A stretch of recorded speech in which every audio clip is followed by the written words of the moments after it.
Clothes dryers were invented in Europe in the early 1800s. The lady of the house would put the clothes in a metal barrel with holes in it, then turn it by hand over the fire. The first electric dryers were invented around 1915. Most of the parts are made from steel, just 3/4 of a millimeter thick. The factory receives it from the supplier in giant rolls. They go onto a machine that cuts sheets about a meter long. Using those sheets, industrial presses stamp out various dryer parts. These are motor supports.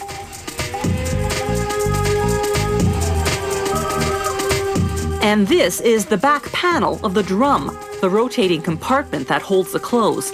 Note those small holes. We'll come back to them shortly. To form the side of the drum, the machine bends a sheet of pre-painted steel into a circular shape. When a clothes dryer operates, it sucks in outside air through a hole at the front. The air passes through the heating element and goes into the drum, entering through those little holes you saw a few moments ago in the back panel.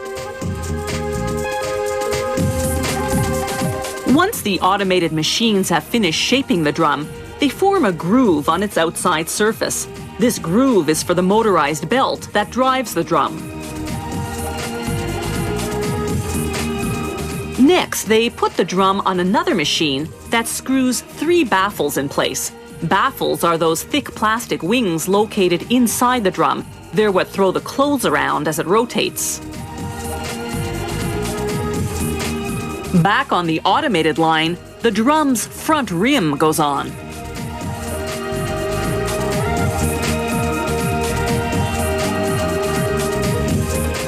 They manually assemble the drum's back panel.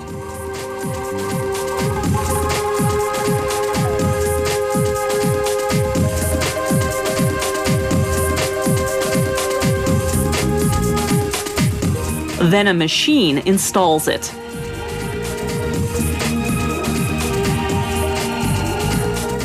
Next comes the exhaust duct.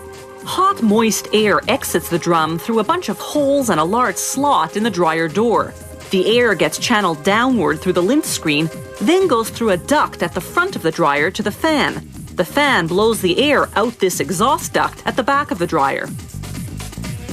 The dryer's heating element works much like the element in a toaster, except it consumes a lot more power, up to 6,000 watts. The factory receives the steel and ceramic heating coils ready-made. Workers simply position them on a sheet of galvanized steel.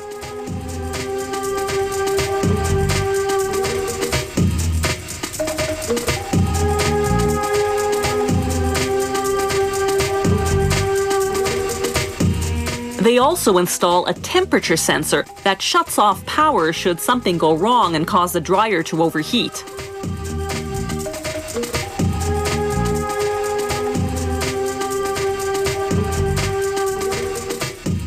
In the finishing department, they coat the dryer with powdered paint that's heat and shock resistant.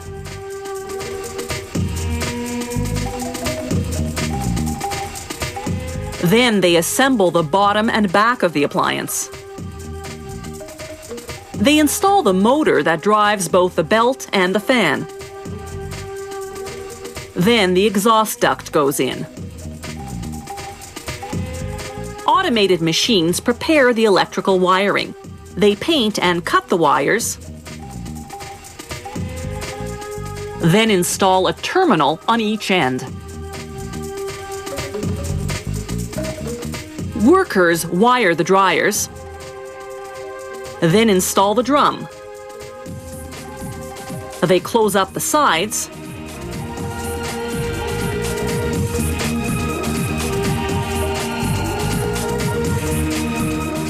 screw on the door, then wire up the control panel. It's connected to a series of gears and switches that control the dryer cycles. The model and serial number sticker marks the last stop on the assembly line.